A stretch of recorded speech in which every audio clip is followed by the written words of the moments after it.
Catherine Gorospe was born on August 16, 1973 in Los Angeles County, California.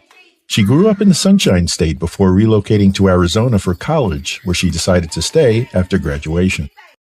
As a dedicated kindergarten teacher in the Phoenix area, she most recently worked at Arrowhead Elementary School in North Glendale. Friends and family described her as energetic, upbeat, and charismatic. Known for her compassionate nature, Catherine adopted a shelter dog named Sunshine. She valued education, animals, and nature, and she frequently hiked and rafted the rivers of the Grand Canyon. During her summers off, she sometimes worked as a tour guide for the Grand Canyon Railway, a heritage railroad that carries passengers between Williams, Arizona, and the south rim of Grand Canyon National Park. Charlie Malzahn is a 34-year-old Arizona native who spent much of his life in Williams. He attended high school there but dropped out in 2007 and never pursued further education. Charlie's past was marred by a history of substance abuse and a string of felony charges dating back to 2009, including drug charges, DUI, criminal property damage, and multiple assaults on law enforcement officers. He was well known to local authorities, partly due to his criminal record and also because his stepfather, Herman Nixon, serves as the city's chief of police. Chief Nixon has stated that he had not had much contact with Charlie since he dropped out of high school. Recently, Charlie was working as a server, trying to make ends meet despite his troubled past.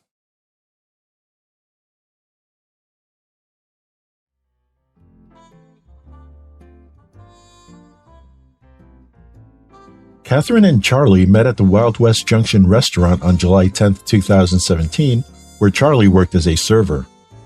They struck up a conversation, and Catherine was immediately smitten. It's unclear when Catherine learned of Charlie's recent release from jail after serving a 4-year sentence for aggravated assault and resisting arrest. What is clear is that Catherine viewed his problems not as permanent obstacles, but as challenges that could be overcome with enough discipline, care, and support. She tried to set boundaries, ensuring he sought help for substance abuse and found full-time work. For a brief period, there was hope. Charlie was working full-time and, with Catherine's support, seemed to be on the right track. However, roughly a month into their relationship, an incident shattered this fragile progress. On August 20th, 2017, a distressed woman contacted the police to report her car had been stolen. She explained that she was driving on Interstate 10 in Tempe with her brother, Charlie Malzahn, in the front passenger seat and her children in the back. Suddenly, Charlie became highly anxious, insisting that the car next to them was about to snipe them. Fearing for their safety, he pulled out a handgun, prompting his sister to immediately stop the vehicle and get her children to safety. In the chaos, Charlie seized the car and fled, leaving his sister and her kids stranded by the roadside. Later, Charlie called her, informing her that the van was parked outside the Canyon Club bar in Williams with the keys inside. She contacted the bar, and they confirmed the van's location. Officers were soon dispatched to the Canyon Club, where they discovered the vehicle and encountered Charlie exiting the bar. As a convicted felon in Arizona, Charlie wasn't allowed to legally possess a firearm. Therefore, he was charged with prohibited possession of a firearm, possession of a gun during the commission of a felony, carrying a weapon into a prohibited place, and theft of a means of transportation. Charlie was arrested, booked, and held in custody at the Coconino County Jail with bond set at $200,000. After spending weeks behind bars, Charlie reached out to Catherine using his charms to plead for help. Initially, Catherine said it was impossible, that she didn't have the resources. This is a call from and paid for by Charlie Malzahn, Coconino County Jail. Can you come get me? I hate Catherine, Catherine, I'm sitting here waiting for you. Will you please come get me? I'm going to slick my hair back with some gel. I'm going to put deodorant on. I have $2,000, but I don't have $20,000 collateral. What do you mean? I mean, my house doesn't have any equity in it, and my car is not worth $20,000. $20,000 for less. What they're going to do? But I don't think you're that dangerous.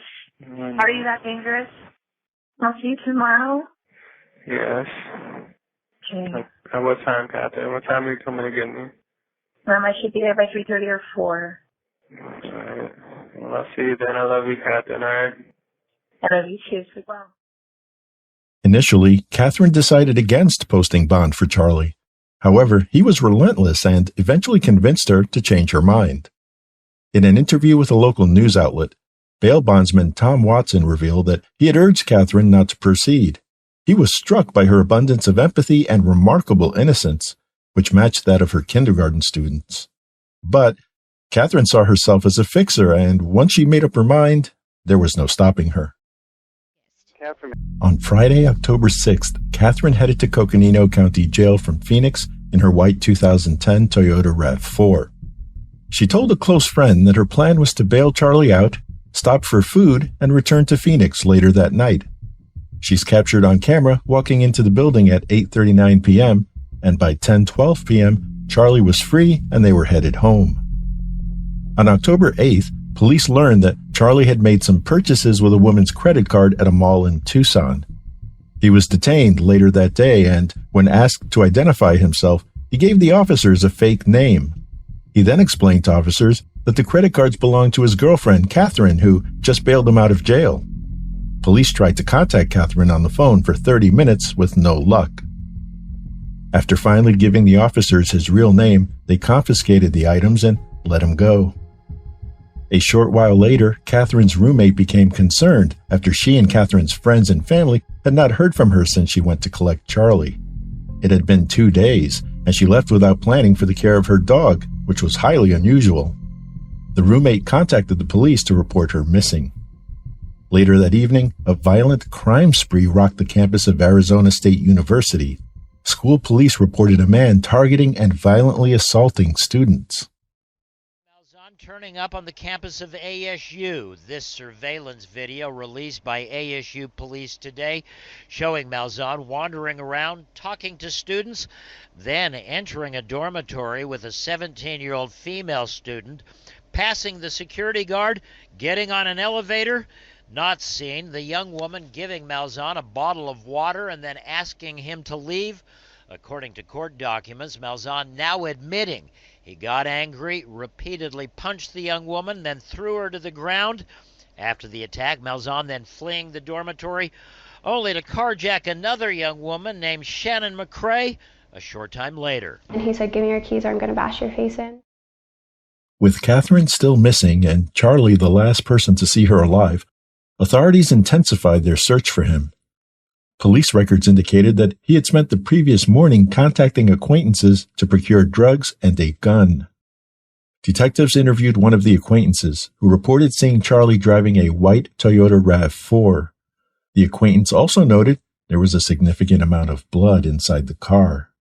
This led police to update the case status to a possible homicide and issue a BOLO alert for the vehicle. In the early hours of Monday, October 9th at 1:30 a.m., police spotted Catherine's Toyota RAV4 and attempted a traffic stop. The driver, however, failed to yield, leading to a brief pursuit that ended when the vehicle crashed. Charlie was arrested at the scene and taken into custody. He refused to cooperate and was initially evasive with officers regarding Catherine's whereabouts. Charlie was charged with unlawful flight, resisting arrest, and aggravated assault. Upon inspection, the vehicle showed significant exterior damage, and the interior was covered in blood. Once booked into the 4th Avenue jail, Charlie continued his violent behavior. During fingerprinting, he assaulted an officer by wrapping his handcuffs around the officer's head and neck, and then attacked a second officer. One officer sustained a 9-inch laceration on the back of his head, while Charlie attempted to bite the other. As a result, Charlie faced additional charges for the assaults. Eventually, Charlie relented and gave officers details that helped them locate the general area where Catherine could be found. Investigations revealed that within hours of being bailed out, Charlie and Catherine had an intense argument, likely over what Catherine perceived to be Charlie's drug-seeking behavior. An enraged Charlie eventually took control of the vehicle and brutally murdered Catherine, stabbing her 14 times before running her over with her own car.